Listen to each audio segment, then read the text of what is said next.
Introduction of Python part 2। मैं हूं सुमित जैन। आपका स्वागत करता है पाइथन ट्यूटोरियल इन हिंदी में।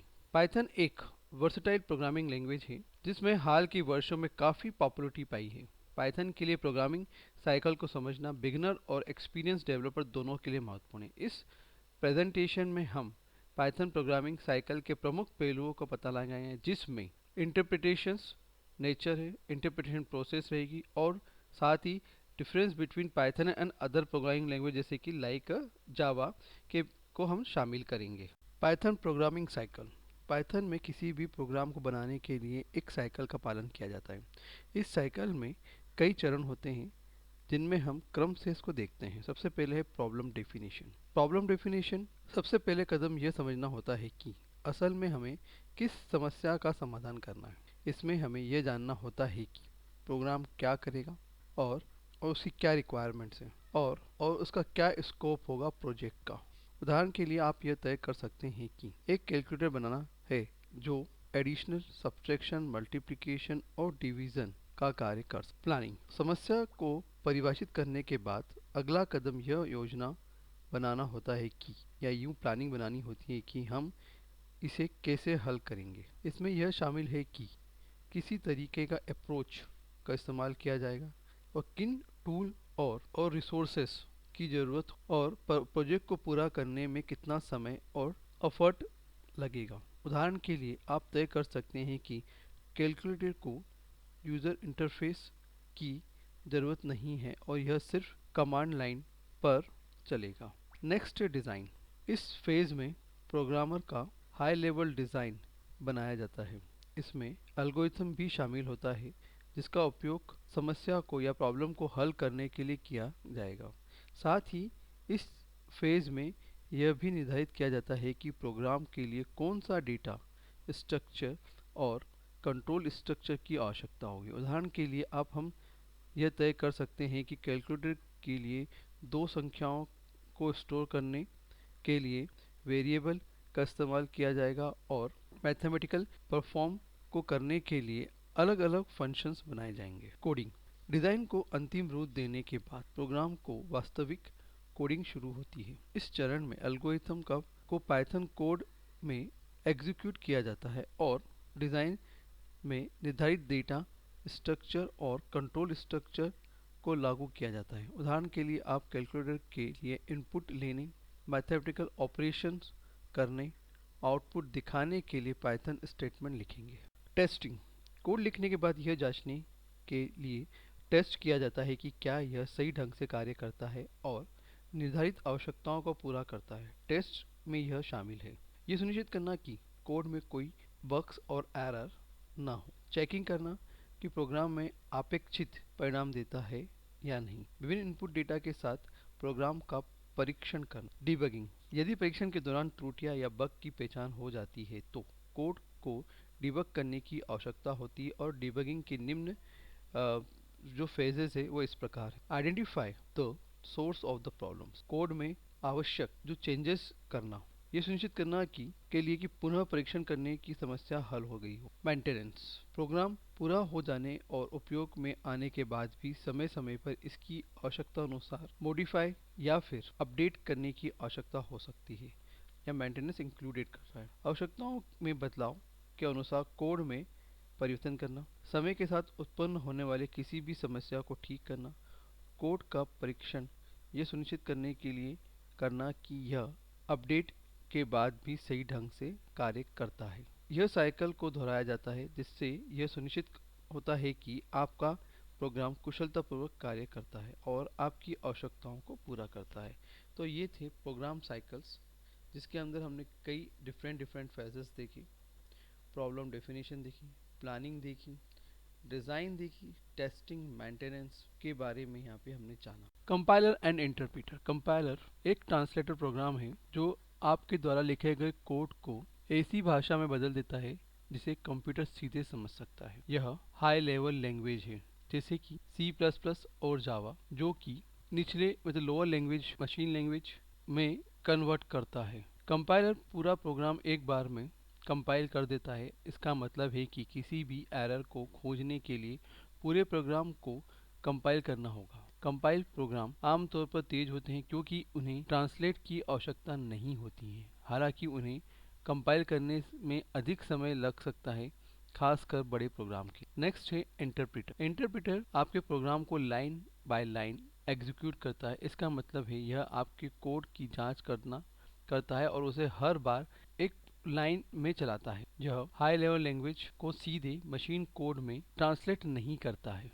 इसका मतलब है कि प्रोग्राम को चलाने में थोड़ा अधिक समय लग सकता है क्योंकि प्रत्येक लाइन को समझने की आवश्यकता होती है। हालांकि यह फायदा है कि आप अपने कोड में चेंज कर सकते हैं और उन्हें तुरंत देख सकते हैं क्योंकि आपके पूरे प्रोग्राम को फिर से कंपाइल करने की आवश्यकता नहीं होती। कुछ उदाहरण दिए हुए हैं कंपाइलर के: C plus plus, Java and C sharp. Interpreter द्वारा जो एग्जीक्यूट होता है वो प्रोग्राम कौन कौन से: पाइथन लैंग्वेज, जावा स्क्रिप्ट और Ruby. Working of compiler and interpreter. यहाँ पे जो फिगर दिया है उससे हम बहुत इजीली समझ सकते हैं कि how compiler work and how interpreter work. सबसे पहले क्या दिया है, सबसे पहले देखते हैं कि कंपाइलर कैसे काम करता है। तो how to compiler work now. सबसे first, scan the entire source code है ना before highlight the errors. Second क्या दिया है, इसके लिए क्या आवश्यकता होगी, मेमोरी की आवश्यकता होगी जो ड्यूरिंग द जो क्या करेगा उस कोड को किस में कन्वर्ट करना होगा, बाइट कोड में कन्वर्ट करना होगा। मतलब मशीन लैंग्वेज में कन्वर्ट करना है, इसका मतलब क्या, बाइट कोड में कन्वर्ट करना है। फिर इसके बाद it check see if there are any typographical या फिर सिंथेटिकल एरर, मतलब इसको चेक करेगा कोई एरर तो नहीं है। और उसके बाद अगर इंश्योर करेगा कि प्रोग्राम में कोई एरर नहीं है, तब वो बोलेगा कि that program is correct now. और आखिरी पॉइंट क्या है, एडिशनली इफ नेसेसरी, अगर आप चाहते हैं उसमें और कोड ऐड करना तो आप उसमें प्रोग्राम के अंदर अपडेट भी कर सकते हैं और मॉडिफाई भी कर सकते हैं। जब बात करते हैं इंटरप्रेटर वर्क की, तो यहाँ पे क्या दिया हुआ है, source code, then interpreter, then output, जो फिगर के हिसाब से बता रहा हूँ। तो सबसे पहले क्या करेंगे, इंटरप्रेटर काम करता है ट्रांसलेट करना बाइनरी कोड को into the machine native code में। फिर इंटरप्रेटर क्या करेगा, ट्रांसलेट करना लैंग्वेज को वन लाइन बाय लाइन क्या करेगा, इसको इंटरप्रेट करेगा। And the process and error occur in line. अगर मान लो लाइन बाय लाइन वो चेक करता है, अगर उस लाइन में जिस लाइन को चेक करा उस लाइन में अगर एरर आ जाती है तो वो एरर डिक्लेयर कर देता है। तो ये प्रोसेस है कंपाइलर की और सेम केस है इंटरप्रेटर की। अगर आप चाहो तो इसे डिफरेंस भी समझ सकते हो कि कंपाइलर में क्या डिफरेंस हो सकता है और इंटरप्रेटर में क्या डिफरेंस है। कंपाइलर एक बार में पूरे प्रोग्राम को रन करता है और जो भी एरर्स होती है वो आपको दे देगा। इंटरप्रेटर अगर लाइन बाय लाइन चेक करेगा और अगर जिस लाइन में एरर होगी उस पर्टिकुलर लाइन में उसको पर्टिकुलर लाइन जिस अगर लाइन में एरर है तो पर्टिकुलर लाइन पे एरर देगा और वहीं स्टॉप हो जाएगा। जब तक कि उस एरर को हम करेक्ट नहीं करते तब तक वो वहाँ पे स्टॉप हो। तो ये है difference between the compiler and the interpreter. Just in time compilation और पी वाई इंटरप्रेटर। तो फर्स्ट है जस्ट इन टाइम कंपाइलेशन क्या होता है। आमतौर पर पाइथन एक इंटरप्रेटेड लैंग्वेज है। इसका अर्थ है कि कोड को सीधे मशीन द्वारा एग्जीक्यूट करने के बजाय इसे लाइन बाय लाइन पढ़ा या रीड किया जाएगा और उसे रन किया जाएगा। हालांकि JIT कंपाइलेशन पाइथन के परफॉर्मेंस को बढ़ाने का एक तरीका है। JIT कंपाइलेशन चल रहे कोड को देखता है और उसी समय ऑप्टिमाइज मशीन कोड बनाता है। यह मशीन कोड सीधे प्रोसेसर द्वारा चलाया जा सकता है जो स्टैंडर्ड पाइथन इंटरप्रेटर की तुलना में काफ़ी तेज मतलब फास्टर एग्जीक्यूशन की ओर जाता है। P Y interpreter Python programming भाषा का एक वैकल्पिक इम्प्लीमेंटेशन है जो JIT कंपाइलेशन का उपयोग करता है। इसका लक्ष्य या इसका गोल बाइट कोड को डायनामिक रूप से ऑप्टिमाइज करके फास्ट या एग्जीक्यूट स्पीड प्रदान करना है। बाइट कोड एक इंटरमीडिएट कोड होता है जो पाइथन कोड को मशीन कोड में बदलने में एक कदम है। पी वाई मुख्य रूप से CPU बेस्ड टास्क के लिए उपयोगी है जहां यह बहुत तेज हो सकता है। आमतौर पर यह स्टैंडर्ड पाइथन इंटरप्रेटर की तुलना में 2 से 10 गुना तेज हो सकता है। तो हम ये कह सकते हैं कि JIT कंपाइल के बहुत लाभ होते हैं। ये फास्टर एग्जीक्यूशन करता है और इससे कुछ नुकसान भी हो सकते हैं कॉम्प्लेक्सिटी की वजह से, और ऑप्टिमाइजेशन टाइम बढ़ जाता है इसमें। When you use to JIT compilation, कब आपको JIT कंपाइलेशन यूज़ करना चाहिए, यदि आपके पास CPU बाउंड टास्क है जो बार बार चलते हैं तो JIT कंपाइल से काफ़ी लाभ हो सकता है। तो इस कंडीशन में आपको किसका यूज़ करना चाहिए, JIT का ही यूज़ करना चाहिए। Difference between the just in time compilation और PY इंटरप्रेटर, उसके बीच में क्या डिफरेंसेस है अब हम यहाँ देखते हैं। फर्स्ट है जस्ट इन टाइम और PY इंटरप्रेटर, उसको हम उसके कैरेक्टरिस्टिक्स के हिसाब से हम क्या करेंगे, उसको डिफ्रेंशिएट करेंगे। First definition, just in time code के रन टाइम परफॉर्मेंस को सुधारने के लिए एक टेक्निक जो एग्जीक्यूट के समय इसे कंपाइल करती है। सेम केस PY इंटरप्रेटर में, पाइथन इंटरप्रेटर जो पाइथन में लिखा गया है जिसमें एक जस्ट इन टाइम कंपाइल बनाया गया है। Language support, just in time विभिन्न प्रोग्रामिंग भाषाओं को समर्थन करता है, जबकि PY इंटरप्रेटर में केवल पाइथन प्रोग्रामिंग लैंग्वेज का समर्थन करता है।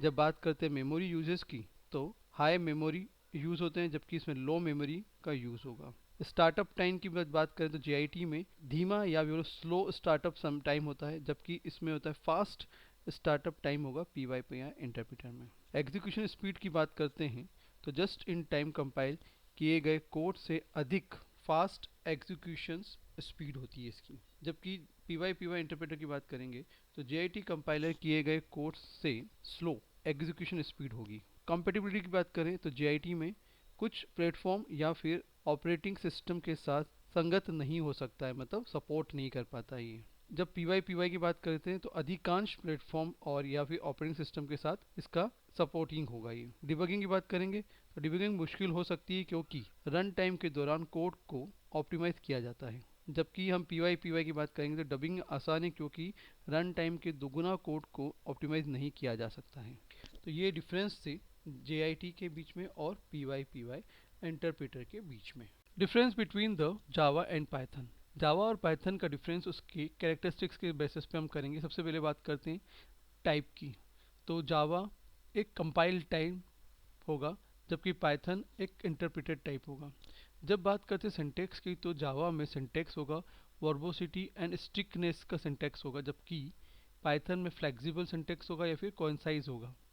परफॉर्मेंस की अगर बात करते हैं तो जावा जनरली फास्टर होगा due to the compilation process की वजह से, जबकि अगर हम पाइथन की बात करते हैं इंटरप्रेटर होने की वजह से स्लो होगा due to the interpreter process, और बट कैन बी इम्प्रूव होगा with just in time compilations का यूज़ करने के बाद। प्लेटफॉर्म की अगर जब बात कर रहे हैं तो कोड इज कंपाइल्ड होगा बाइट कोड में, जो रन होगा ऑन एनी प्लेटफॉर्म पर जहाँ पर JVM इंस्टॉल्ड होगा। पर पाइथन की जब बात करते हो code execute directly by the Python interpreter, तो which must be installed on the target platform, मतलब आपके सिस्टम पे कहीं ना कहीं पाइथन इंस्टॉल होना जरूरी है। जब हम बात करते हैं टाइपिंग की, तो ये स्टैटिकली टाइप्ड होगा, तो which type declaration required for the variable and function, जबकि ये क्या होगा, डायनामिकली होगा, डायरेक्टली टाइप का होगा, तो with no need for type declarations, जहाँ पे हमको वेरिएबल और फंक्शन को डिक्लेयर करने की आवश्यकता नहीं है, जबकि जावा में वेरिएबल फंक्शन को डिक्लेयर करना पड़ता है पहले से। जब हम बात करते हैं ऑब्जेक्ट ओरिएंटेड की, तो हम जावा को बोलते हैं फुल्ली ऑब्जेक्ट ओरिएंटेड होता है, क्योंकि ये सपोर्ट करता है इनहेरिटेंस को, इनकैप्सुलेशंस को और पॉलीमॉर्फिज्म को।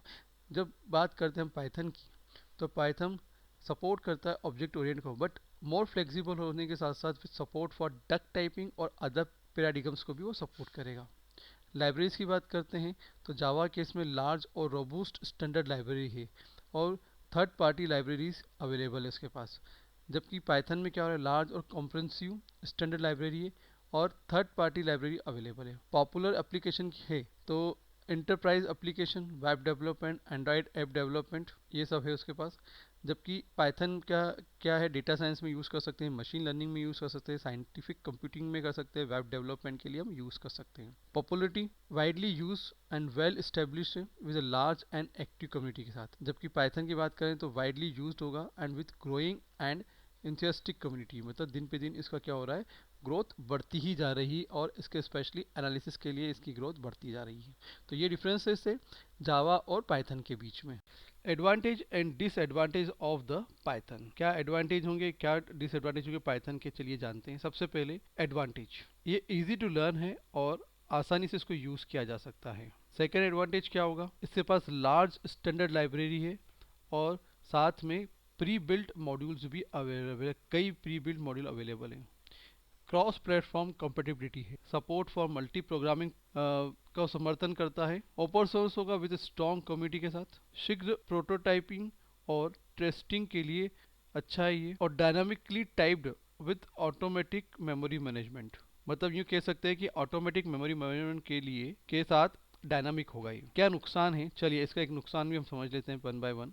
कंपाइल किए गए लैंग्वेज की तुलना में धीमी गति से एग्जीक्यूट होता है ये। मोबाइल ऐप विकास में नहीं है इतना मजबूत, इसके द्वारा हम मोबाइल ऐप को डिज़ाइन नहीं कर सकते हैं, यूँ कह सकते हैं हम डेवलप नहीं कर सकते हैं। मेमोरी इंटेंसिटी टास्क वीक है, लेस सूटेड है, less suited for enterprise level applications के लिए, इसमें बहुत ज़्यादा मेमोरी की आवश्यकता होगी अदर लैंग्वेज की तुलना में। वीक इन सम एरिया, मतलब साइंटिफिक कंप्यूटिंग के लिए वीक हो सकता है ये। Not suitable for developing low level system applications. तो ये कुछ इसके फ़ायदे थे और क्या थे उसके नुकसान थे पाइथन के। तो इस पीपीटी में हमने बहुत सारे इंपॉर्टेंट पॉइंट पढ़े, जैसे कि प्रोग्राम साइकिल क्या होता है पाइथन के अंदर, फिर कंपाइलर और इंटरप्रेटर से क्या समझते हैं और उसकी क्या प्रोसेस है, JIT कंपाइलेशन और PY इंटरप्रेटर क्या होता है, उनके बीच में क्या डिफरेंसेस है, जावा और पाइथन में क्या डिफरेंसेस है, और पाइथन के एडवांटेज और डिसएडवांटेजेस क्या है। तो हमने इस पीपीटी के माध्यम से इन कुछ इंपॉर्टेंट पॉइंट को आज हमने यहाँ पे समझा है। Thank you very much. अगर आपको कोई सवाल है तो प्लीज़ मेरे चैनल में आप ज़रूर लिख के भेजें, फीडबैक ज़रूर लिख के भेजें और शेयर करना ना भूलें।